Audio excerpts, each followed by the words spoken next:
ಇಂದಿಗೆ ಅನ್ವಿತಾ ಮತ್ತು ಗೌತಮ್ ಮದುವೆಯಾಗಿ 3 ವರ್ಷ ಆಗಿತ್ತು.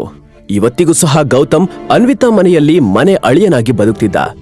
ಒಬ್ಬ ಕೆಲಸದವನಂತೆ ಎಲ್ಲಾ ಮನೆ ಕೆಲಸಗಳನ್ನ ಮಾಡ್ತಿದ್ದ. ಒಮ್ಮೆ ಅವರ ಅತ್ತೆಯ ಸೀರೆಯನ್ನ ಇಸ್ತ್ರಿ ಮಾಡ್ತಾ ಇದ್ದ. ತನ್ನ ಹೆಂಡತಿಯ ಕಾರನ್ನ ಕ್ಲೀನ್ ಮಾಡ್ತಿದ್ದ. ಮನೆಯ ಅಡುಗೆಯಿಂದ ಹಿಡಿದು ಎಲ್ಲಾ ಕೆಲಸಗಳನ್ನ ಮಾಡ್ತಿದ್ದ. ಇದನ್ನ ನೋಡಿ ಅನ್ವಿತಾಗೆ ಕೋಪ ಬರ್ತಿತ್ತು. ಏಕೆಂದ್ರೆ ಮನೆಯ ಎಲ್ಲಾ ಫೈನಾನ್ಸಿಯಲ್ ಜವಾಬ್ದಾರಿಯನ್ನ ಅವಳು ತನ್ನ ಹೆಗಲ ಮೇಲೆ ಹಾಕೊಂಡಿದ್ಲು.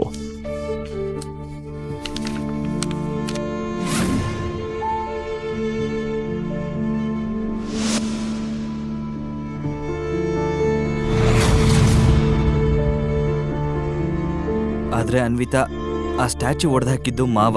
ಇದರಲ್ಲಿ ನನ್ ತಪ್ಪೇನಿದೆ? ನಾನು ಹೇಳೋ ಮಾತನ್ನು ಕೂಡ ಕೇಳಿಸ್ಕೊಳ್ಳಿಲ್ಲ. ನಿನಗೆ ಎಕ್ಸ್ಪ್ಲೇನ್ ಮಾಡೋ ಮೊದಲನೇ ನೀನ್ ಕಾಲ್ ಕಟ್ ಮಾಡ್ದೆ.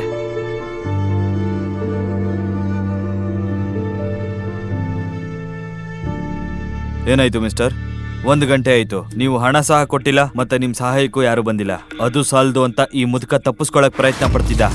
ಗಾರ್ಡ್ಸ್ ಅವನನ್ನ ನೋಡಿ ತಡೆದು ನಿಲ್ಸಿದ್ರು. ಇಲ್ಲ ಅಂದ್ರೆ ಏನ್ ಕತೆ ಆಗ್ತಿತ್ತೋ ಏನೋ. ನೋಡಿ ಮಿಸ್ಟರ್, ಈಗ 2 ಗಂಟೆ, 5 ಗಂಟೆ ಒಳಗೆ ನೀವು ಆಂಟಿಕ್ ಸ್ಟ್ಯಾಚ್ಯೂಗೆ ದುಡ್ಡು ಕೊಟ್ರೆ ಸರಿ, ಇಲ್ಲ ಅಂದ್ರೆ ಪೊಲೀಸ್ನ ಕರೆಸಿ ಈ ಮುದುಕನ್ನ ಅರೆಸ್ಟ್ ಮಾಡಿಸ್ತೀನಿ. ಈಗ ನಿಮ್ಮಿಬ್ರನ್ನ ನೋಡ್ಕೊಳ್ಳೋದಕ್ಕೆ ಗಾರ್ಡ್ಸಿಗೆ ಹೇಳಿದೀನಿ, ಗೊತ್ತಾಯ್ತಾ? ಸರಿ, ಕೇವಲ 2 ನಿಮಿಷ, ನಾವು ಏನಾದ್ರೂ ವ್ಯವಸ್ಥೆ ಮಾಡ್ತೀವಿ, ಬನ್ನಿ. ಮಾವ, ಇವರು ಹಣ ಕೊಡೋವರೆಗೂ ನಮ್ಮನ್ನ ಬಿಡೋದಿಲ್ಲ. ಆದ್ರೆ ನಾನ್ ಹೇಗ್ ಜೈಲ್ಗೆ ಹೋಗ್ಲಿ? ಆಗಲ್ಲ, ನೀನೇ ಏನಾದ್ರೂ ಮಾಡು. ನನ್ ಬದಲು ನೀನೇ ಜೈಲ್ಗೆ ಹೋಗು. ಹೇಗಿದ್ರು ನಮ್ಮ ಮನೇಲಿ 3 ವರ್ಷ ಬಿಟ್ಟಿಯಾಗಿದ್ದೆ, ನನಗಾಗಿ ನೀನು ಇಷ್ಟು ಸಹ ಮಾಡ್ಲಿಲ್ಲ ಅಂದ್ರೆ ಹೇಗೆ? ಮಾವ, ನಾನು ಜೈಲಿಗೆ ಬೇಕಾದ್ರೂ ಹೋಗ್ತೀನಿ, ಆದ್ರೆ ಇವರು ನಮ್ಮನ್ನ ಸುಮ್ಮನೆ ಬಿಡಲ್ಲ. ಮ್ಯಾನೇಜರ್ ಹೇಗ್ ಮಾತಾಡ್ದ ಅಂತ ನೀವೇ ನೋಡಿದ್ರಿ ಅಲ್ವಾ? ಹಾಗಾದ್ರೆ ಅವ್ರಿಗೆ ಹಣ ಕೊಡು. ಅವ್ರಿಗೆ 30 ಲಕ್ಷ ಕೊಡ್ಬೇಕು. ನನ್ನ ಬಳಿ 30 ರೂಪಾಯಿ ಸಹ ಇಲ್ಲ. ನಿಮ್ಗೆ ಗೊತ್ತು, ನಾನೊಬ್ಬ ಮನೆ ಅಳಿಯ, ಕೆಲ್ಸ ಇಲ್ಲ ಅಂತ ನನ್ನ ಖರ್ಚಿಗೆ ಅನ್ವಿತಾ ದುಡ್ಡು ಕೊಡ್ತಾಳೆ. ಇಷ್ಟೊಂದು ದುಡ್ಡನ್ನ ಎಲ್ಲಿಂದ ಕೊಡ್ಲಿ? ಹಾಗಾದ್ರೆ ಅನ್ವಿತಾಗ್ ಫೋನ್ ಮಾಡು. ನಾನು ತುಂಬಾ ಸಲ ಫೋನ್ ಮಾಡಿದ್ದೆ, ಅವಳು ರಿಸೀವ್ ಮಾಡ್ಲಿಲ್ಲ. ನೀನಂತೂ ಒಬ್ಬ ವೇಸ್ಟ್ ಬಾಡಿ ಅಳಿಯ. ಹೆಂಡತಿಗೆ ಏನು ಹೇಳಕ್ಕೂ ಸಹ ಆಗಲ್ಲ ನಿನ್ನಿಂದ. ಮಾಡು, ನಾನ್ ಮಾತಾಡ್ತೀನಿ ಅವಳ ಜೊತೆ.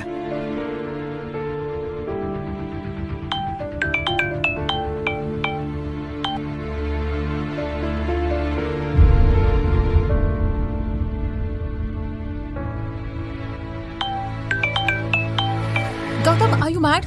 ಕೆಲಸ ಸಮಯದಲ್ಲಿ ಡಿಸ್ಟರ್ಬ್ ಮಾಡ್ಬೇಡ ಅಂತ ಎಷ್ಟು ಸಲ ಹೇಳಿದೀನಿ. ಮಗಳೇ, ನಾನು ನಿಮ್ಮಪ್ಪ ಮಾತಾಡ್ತಾ ಇದ್ದೀನಿ. ಅಪ್ಪ? ಹೌದು ಮಗಳೇ, ನಾನೇ ಮಾತಾಡ್ತಾ ಇರೋದು.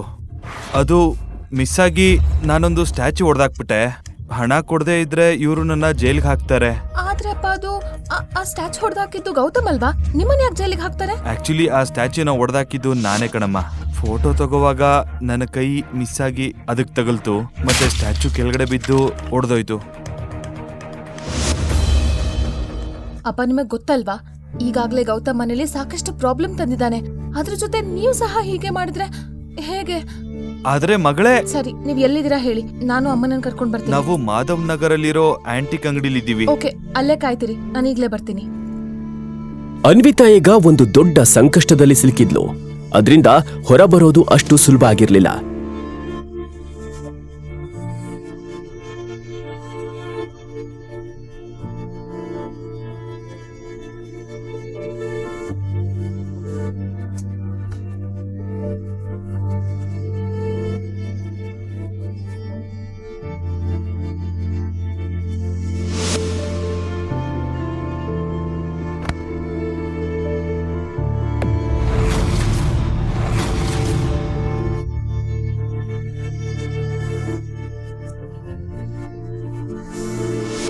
ಅನ್ವಿತಾಳ ತಂದೆ ಅನಿಲ್ ರಾಜ್ಗುರು ಒಂದು ಮನೆತನದ ಮಗ. ಅನ್ವಿತಾಳ ತಾತ ಹರಿಪ್ರಸಾದ್ ರಾಜ್ಗುರು ಗೌತಮ್ನನ್ನ ಎಲ್ಲೋ ಭೇಟಿಯಾಗಿದ್ರು ಮತ್ತು ಅವನನ್ನ ತನ್ನ ಪ್ರಿಯವಾದ ಮೊಮ್ಮಗಳ ಜೊತೆ ಮದ್ವೆ ಮಾಡಬೇಕು ಎಂದು ನಿರ್ಧರಿಸಿದ್ರು. ಇದು ಅನ್ವಿತಾಳ ಅಜ್ಜಿ ಗಾಯತ್ರಿ ದೇವಿಗೆ ಇಷ್ಟವಿರಲಿಲ್ಲ. ಅವರ ಮದ್ವೆ ಆಗ್ತಿದ್ದಂತೆ ಅವರ ತಾತ ತೀರಿಕೊಂಡ್ರು. ಮನೆಯ ಎಲ್ಲ ಜವಾಬ್ದಾರಿಯನ್ನ ಗಾಯತ್ರಿ ದೇವಿ ಹೊರಿಸಿಕೊಂಡ್ರು.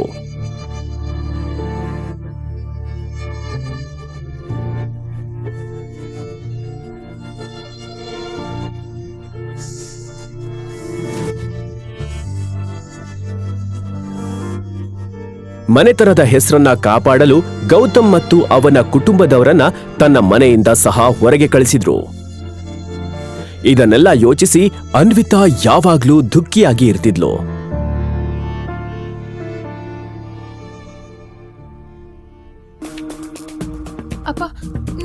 ಆರಾಮಾಗಿದ್ದೀರಾ? ನೀವಿಷ್ಟು ದುಬಾರಿ ದೊಡ್ಡ ಅಂಗಡಿಗೆ ಯಾಕೆ ಬಂದ್ರಿ? ಅದು ನಾವು ಇಲ್ಲೇ ಹೊರಗಡೆ ಹೋಗ್ತಾ ಇದ್ವಿ. ಮಾವನಿಗೆ ಇದನ್ನ ನೋಡಕ್ಕೆ ಇಷ್ಟ ಆಯ್ತು, ಅದಕ್ಕೆ ಒಳಗಡೆ ಬಂದ್ವಿ ಅಷ್ಟೇ. ಮತ್ತೆ ಆಸ್ ಯೂಶುವಲ್ ನೀನ್ ಈ ಕೆಲಸ ಸಹ ಸರಿಯಾಗಿ ಮಾಡ್ಲಿಲ್ಲ. ಇವ್ರಿಗೆ ಸ್ಟ್ಯಾಚು ನೋಡ್ಬೇಕು ಅಂತ ಅಷ್ಟು ಮನ್ಸಾಗಿದ್ರೆ ನೀನ್ ಅವ್ರನ್ನ ಸಂಭಾಳಿಸ್ಬೋದಿತ್ತಲ್ವಾ? ಆದ್ರೆ ಅತ್ತೆ, ನಾನೇನ್ ಮಾಡ್ಲಿ? ನಾನು ಮಾವನಿಗೆ ಹೇಳ್ದೆ, ಆದ್ರೆ ನೀನ್ ಯಾವಾಗ ಅವ್ರ ಮಾತನ್ನ ಕೇಳೋದಕ್ಕೆ ಆರಂಭಿಸ್ದೆ? ಅಷ್ಟು ಒಳ್ಳೆಯವನಾದ. ಅಮ್ಮ, ಇದೆಲ್ಲ ನಾವ್ ಆಮೇಲೆ ಮಾತಾಡ್ಬೋದಲ್ವಾ? ಏನ್ ಇಂಪಾರ್ಟೆಂಟ್ ಇದೆಯೋ ಅದ್ರ ಬಗ್ಗೆ ಯೋಚನೆ ಮಾಡೋಣ. 30 ಲಕ್ಷ ಎಲ್ಲಿಂದ ತರೋದು? ನಮ್ಮ ಮನೆ ಬರಹ ಸರಿಯಾಗಿಲ್ಲ. ಅಲ್ಲಿ ಅತ್ತೆ ನಮಗ ಆಸ್ತಿ ಕೊಡಲ್ಲ, ಮತ್ತೆ ಮಾವ ಇವನ್ನ ನಮ್ ತಲೆ ಕಟ್ಟಿದ್ರು. ಅಮ್ಮ, ಏನಮ್ಮ ಇವಾಗ ಇದಕ್ಕೆ ಹಣ ಕೊಡೋದಕ್ಕೆ ನನ್ನ ಮನೆ ಮತ್ತೆ ಕಾರನ್ನ ಮಾರ್ಬೇಕಾ? ಅಷ್ಟೊಂದು ಹಣ ಎಲ್ಲಿಂದ ತರೋದು? ಎಲ್ಲರೂ ಈ ಸಮಸ್ಯೆಯನ್ನ ಹೇಗೆ ಬಗೆಹರಿಸುವುದು ಅಂತ ಯೋಚನೆ ಮಾಡ್ತಿದ್ರು. ಸಮಯ ಆಗ್ತಿತ್ತು. ಇನ್ನೊಂದ್ ಕಡೆ ಮ್ಯಾನೇಜರ್ಗೆ ಇವರು ಹಣ ಕೊಡ್ತಾರೆ ಎಂಬ ನಂಬಿಕೆ ಇರಲಿಲ್ಲ. ಅವನು ಪೊಲೀಸ್ ಕಮಿಷನರ್ಗೆ ಫೋನ್ ಮಾಡಿ ಈ ವಿಷಯವನ್ನ ತಿಳಿಸಿದ ಮತ್ತು ಅವನು ಕೊಟ್ಟ ಸಮಯ ಆಗ್ಲಿ ಅಂತ ಕಾಯ್ತಾ ಇದ್ದ. ಅಪ್ಪ, ನಾನು ಅಜ್ಜಿ ಹತ್ರ ಸಹಾಯ ಕೇಳಿ ನೋಡ್ತೀನಿ. ಅವ್ರ ಹಣನ ನಾವು ನಿಧಾನಕ್ಕೆ ವಾಪಸ್ ಕೊಡ್ತೇವೆ.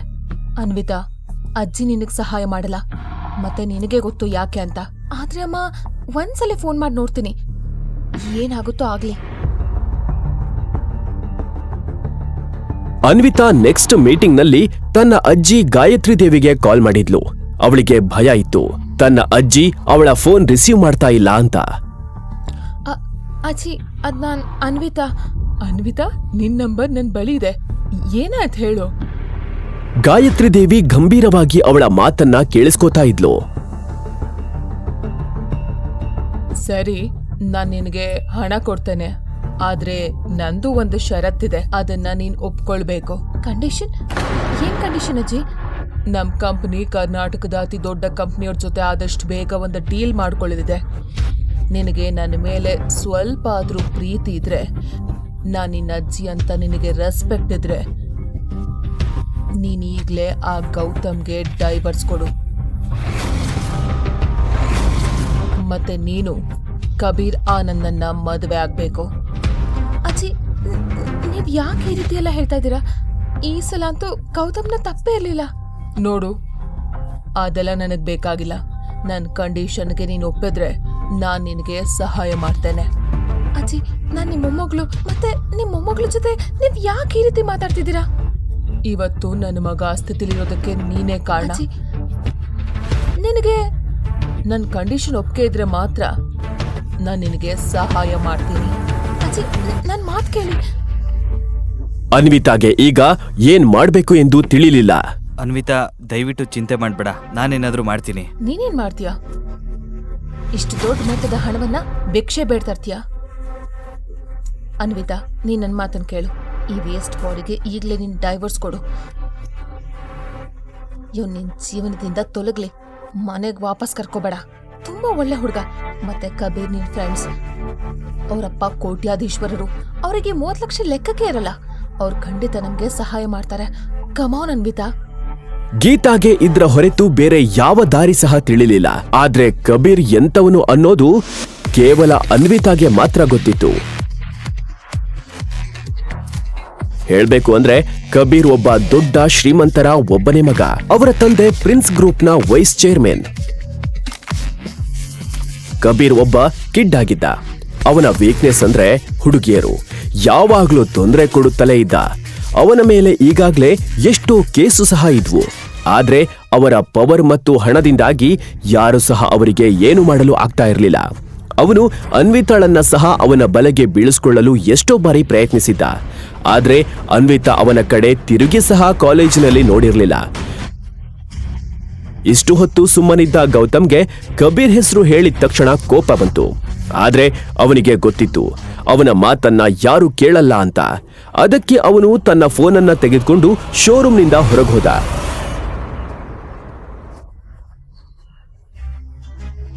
ಶೋರೂಮ್ನಿಂದ ಹೊರಗ್ ನಿಂತು ಅವನು ಯಾವುದೋ ನಂಬರ್ ಡಯಲ್ ಮಾಡ್ದ. ಫೋನ್ ರಿಂಗ್ ಕೇಳಿಸ್ತಾ ಇದ್ದಂತೆ ಅವನ ಎದೆ ಬಡಿತ ಸಹ ಜಾಸ್ತಿ ಆಗ್ತಾ ಹೋಯ್ತು. ಪಟೇಲ್ ಅವರಾ? ಹೌದು, ನಾನೇ ಮಾತಾಡ್ತಾ ಇದ್ದೀನಿ. ನಮಸ್ಕಾರ ಪಟೇಲ್ ಅವರೇ, ಹೇಗಿದ್ದೀರಾ? ಆ ಕ್ಷಣದಲ್ಲಿ ಗೌತಮ್ ಮಾತಾಡ್ತಾ ಇದ್ದ ವ್ಯಕ್ತಿ ಬೇರೆ ಯಾರೂ ಅಲ್ಲ, ಅವನ ತಂದೆ ರಾಘವೇಂದ್ರ ಸಿಂಹಾದ್ರಿ. ಅವರ ಮಿನಿಸ್ಟರ್ ಕಮಲಾಕರ್ ಪಾಟೀಲ್. ರಾಘವೇಂದ್ರ ಸಿಂಹಾದ್ರಿ ಅವರು ರಾಯದುರ್ಗದ ರಾಜಮನೆತನದವರು.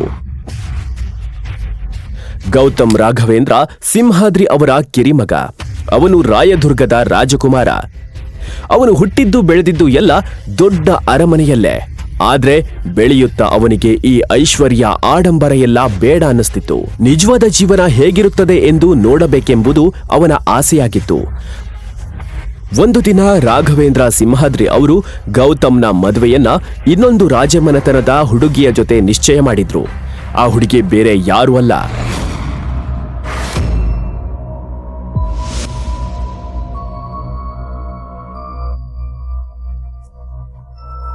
ಗೌತಮ್ನ ಬಾಲ್ಯ ಸ್ನೇಹಿತ ದೀಪಕ್ ಧರ್ಮರಾಜ್ ಅರಸ್. ಗೌತಮ್ ಅವಳನ್ನ ಪ್ರೀತಿಸ್ತಿರ್ಲಿಲ್ಲ, ಆದ್ರೆ ಅವನ ಮಾತನ್ನ ಯಾರೂ ಸಹ ಕೇಳಲಿಲ್ಲ. ಅದಕ್ಕೆ ಅವನು ಮದ್ವೆ ದಿನವೇ ಅಲ್ಲಿಂದ ಹೊರಟು ಹೋದ.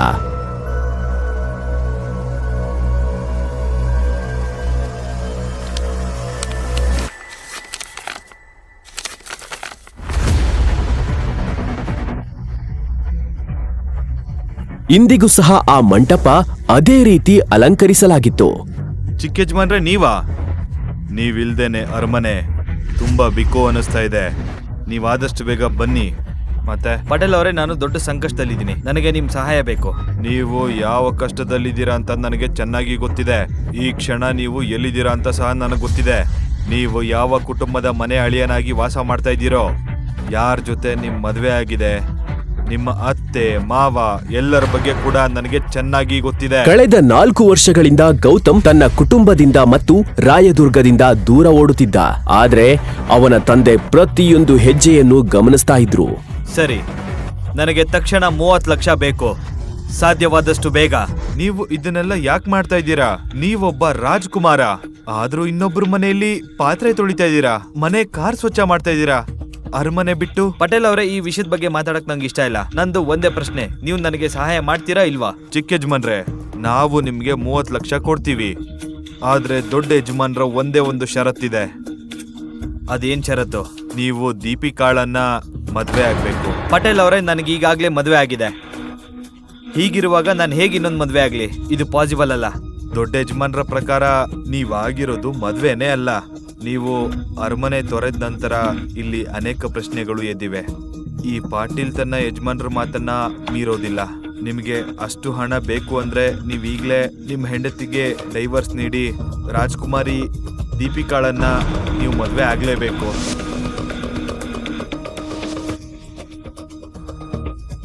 ಪಾಟೀಲ್ ಅವರಿಗೆ ಇಲ್ಲ ಅನ್ನುವ ಮೊದಲು ಗೌತಮ್ಗೆ ಅನ್ವಿತಾಳ ಚಿಂತೆಯಾಯಿತು. ಅವಳು ತನ್ನ ಜೀವನವನ್ನ ಪಣಕ್ಕಿಟ್ಟು ಆ ಕಬೀರ್ನ ಬಳಿ ಸಹಾಯ ಕೇಳಬೇಕಾಗಿತ್ತು. ಸರಿ ಪಟೇಲ್ ಅವರೇ, ನನಗೆ ಒಪ್ಪಿಗೆ ಇದೆ. ನನಗೆ 1 ವರ್ಷದ ಸಮಯ ಬೇಕು. ನಾನು ಸ್ವತಃ ಅನ್ವಿತಾಗೆ ಡೈವರ್ಸ್ ಕೊಡ್ತೀನಿ. ನಿಮ್ ದೊಡ್ಡ ಯಜಮಾನ್ರು ಯಾರ ಜೊತೆ ನಿಶ್ಚಯ ಮಾಡ್ತಾರೋ ಅವ್ರ ಜೊತೆನೆ ಮದ್ವೆ ಆಗ್ತೀನಿ. 4 ವರ್ಷನೇ ಕಾದಿದ್ದೀವಿ, ಇನ್ನೂ 1 ವರ್ಷ ಯಾವ ಲೆಕ್ಕ? ಇದನ್ನ ಕೇಳಿ ದೊಡ್ಡ ಯಜಮಾನ್ರು ಕೂಡ ತುಂಬಾನೇ ಖುಷಿ ಪಡ್ತಾರೆ. ಇದ್ರ ಜೊತೆ ನಂದು ಇನ್ನೊಂದು ಷರತ್ತಿದೆ. ಈ 30 ಲಕ್ಷದ ಜೊತೆಗೆ ನನಗೆ ಪ್ರಿನ್ಸ್ ಗ್ರೂಪ್ ಸಹ ಬೇಕು. Prince group? ಆದ್ರೆ ಯಾಕೆ? ಅದೆಲ್ಲ ಆಮೇಲೆ ಹೇಳ್ತೀನಿ. ಚಿಕ್ಕ ಯಜಮಾನ್ರೆ, ನೀವು ಇವಾಗ್ಲೇ ಏನು ಅಂತ ಹೇಳಬೇಕು. ಯಾಕಂದ್ರೆ ನಾನು ಈಗ ಪ್ರಿನ್ಸ್ ಗ್ರೂಪ್ನ ಆಫೀಸ್ ಹೊರಗಡೆ ನಿಂತಿದ್ದೇನೆ. ಏನು, ಪ್ರಿನ್ಸ್ ಗ್ರೂಪ್ ಬಳಿ ಇದ್ದೀರಾ? ಹೌದು ಚಿಕ್ಕ ಯಜಮಾನ್ರೆ, ನಮ್ಗಿಲ್ಲಿ ಅವಾಗವಾಗ ಕೆಲಸ ಇರುತ್ತೆ. ನೀವು ಇಲ್ಲಿಗೆ ಬನ್ನಿ, ಅಷ್ಟರಲ್ಲಿ ಕಂಪನಿಯನ್ನ ಖರೀದಿ ಮಾಡೋದಕ್ಕೆ ಪ್ರಕ್ರಿಯೆ ಆರಂಭಿಸ್ತೀನಿ. ಸರಿ ಪಟೇಲ್ ಅವರೇ, ನಾನು ಈಗಲೇ ಬರ್ತೀನಿ. ಕಮಲಾಕರ್ ಪಾಟೀಲ್ ಹೇಗೆ ಕೆಲಸ ಮಾಡ್ತಾರೆ ಅನ್ನೋದು ಗೌತಮ್ಗೆ ಚೆನ್ನಾಗಿ ತಿಳಿದಿತ್ತು. ಕಮಲಾಕರ್ ಪಾಟೀಲ್ ಒಂದು ಸಾರಿ ಏನಾದರೂ ಹೇಳಿದ್ರೆ ಆ ರೀತಿ ಅವರು ಮಾಡೇ ಮಾಡ್ತಾರೆ. ಅವರ ಪ್ರಭಾವದ ಮುಂದೆ ದೊಡ್ಡ ದೊಡ್ಡ ಜನರು ಸಹ ಸುಮ್ನಿರ್ತಾ ಇದ್ರು. ನಾನು ಬೇಗ ಚೆಕ್ ಪಡಿಬೇಕು. ಅನ್ವಿತಾ ಕಬೀರ್ ಹತ್ರ ಹೋಗೋದನ್ನ ತಡೆಯೋದಕ್ಕೆ ಇದೊಂದೇ ದಾರಿ. ಅಣ್ಣ, ಗಾಡಿ ನಿಲ್ಸು, ನಡಿ, ಬೇಗ ಹೋಗು. ಗೌತಮ್ನನ್ನು ನೋಡ್ತಾ ಇದ್ದಂತೆ ಅವರ ಕಣ್ಣುಗಳಲ್ಲಿ ನೀರು ತುಂಬಿಕೊಂಡಿತು. ಅಣ್ಣ, ನಿಲ್ಸು.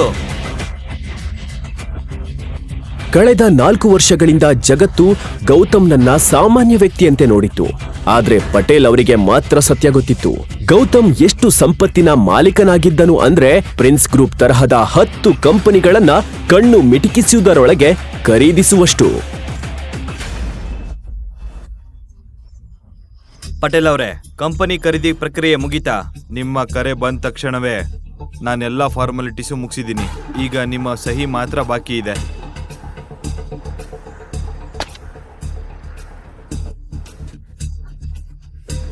ಗುಡ್. ನಿಮ್ಮಿಂದ ನನಗೆ ಇನ್ನೊಂದು ಕೆಲಸ ಆಗಬೇಕಿದೆ. ಈ ಕಂಪನಿಯ ಚೇರ್ಮನ್ ಶೇಖರ್ ಆನಂದ್, ಅವನ ಮಗ ಕಬೀರ್ ಆನಂದ್ ತುಂಬ ಹಾಳಾಗಿರೋ ಹುಡುಗ. ಈ ಕಂಪನಿಲಿ ಶೇಖರ್ ಆನಂದ್ ಹೇಳಿದ ಮಾತೇ ಅಲ್ವಾ ನಡೆಯೋದು? ಅದು ಸಂಪೂರ್ಣ ಸತ್ಯ. ಒಳ್ಳೇದಾಯ್ತು. ಈಗ ಅವ್ರಿಗೆ ವಿಶ್ರಾಂತಿ ಪಡೆಯೋ ಸಮಯ ಬಂತು. ಇವ್ರಿಗೆ ಬುದ್ಧಿ ಕಲಿಸ್ಬೇಕು. ಅಂದ್ರೆ ಈಗಲೇ ಶೇಖರ್ ಆನಂದ್ನ ಜೈಲಿಗೆ ಕಳಿಸೋ ವ್ಯವಸ್ಥೆ ಮಾಡಿ. ಈಗ ಈ ಕಂಪನಿ ಸಂಪೂರ್ಣ ಅಧಿಕಾರ ನಿಮ್ಮ ಕೈಯಲ್ಲಿದೆ. ನಿಮಗೆ ಏನ್ ಬೇಕದನ್ನೇ ಮಾಡಿ. ಬೇಕಿದ್ರೆ ನೀವೇ ಚೇರ್ಮನ್ ಆಗಬಹುದು. ಬೇಡ ಪಟೇಲ್ ಅವರೇ, ನನಗೆ ಚೇರ್ಮನ್ ಪೋಸ್ಟ್ ಬೇಡ. ಈಗ ಹೇಳಿ, ಈ ಕಂಪನಿಯ ವೈಸ್ ಚೇರ್ಮನ್ ಯಾರು? ಭಾರ್ಗವ್ ಕುಲಕರ್ಣಿ. ಹಾಗಾದ್ರೆ ಭಾರ್ಗವ್ ಕುಲಕರ್ಣಿಗೆ ಕರೆ ಮಾಡಿ. ಇಂದಿನಿಂದ ಅವರು ಈ ಕಂಪನಿಯ ಹೊಸ ಚೇರ್ಮನ್ ಅಂತ. ಕಮಲಾಕರ್ ಪಾಟೀಲ್ ದಾರಿಯನ್ನು ಯಾರು ತಡೆಯುವ ಧೈರ್ಯ ಮಾಡ್ತಿರ್ಲಿಲ್ಲ. ಗೌತಮ್ನ ಕಣ್ಣಲ್ಲಿ ಒಂದು ವಿಭಿನ್ನ ಮಿಂಚು ಹೊಳಿತಾಯಿತು.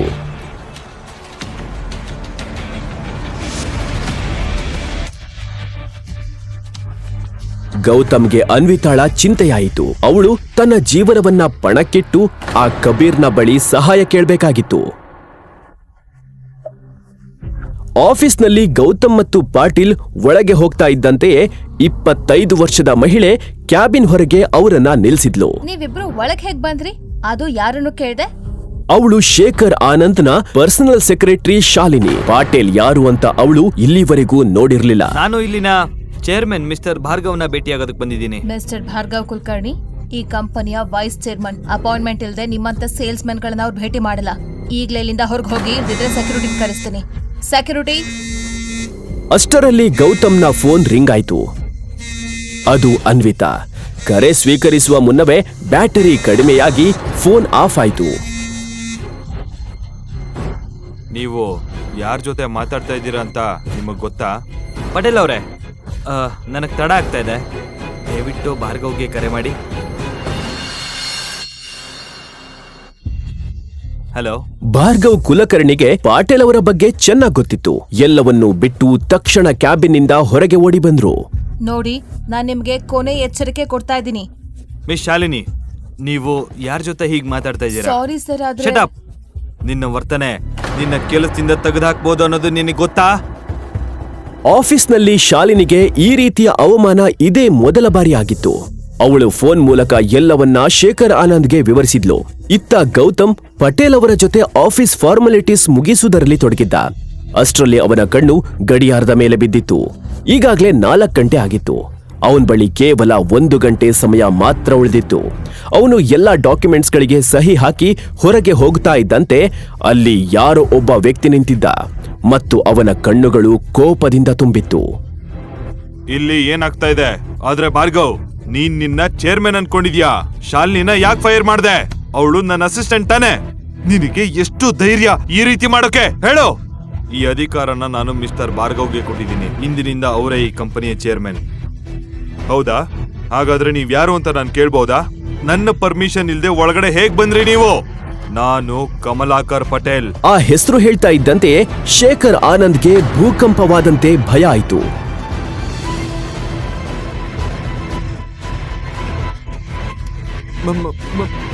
ಮಿಸ್ಟರ್ ಪಟೇಲ್, ನೀವು ಮೊದಲೇ ಹೇಳಬೇಕಿತ್ತು. ನೀವು ನನಗೆ ಮೊದಲೇ ತಿಳಿಸಿದ್ರೆ. ಹಾ ಸರಿ, ಒಂದ್ ಕೆಲಸ ಮಾಡೋಣ. ನನ್ನ ಕ್ಯಾಬಿನ್ಗೆ ಬನ್ನಿ, ಅಲ್ಲಿ ಕುತ್ಕೊಂಡು ಮಾತಾಡೋಣ. ಈಗಲೇ ಡೌನ್ಲೋಡ್ ಮಾಡಿ ಕೇಳಿ ರಾಯಲ್ ವಾರಸ್ತಾರ, ಕೇವಲ ಪಾಕೆಟ್ FM ನಲ್ಲಿ.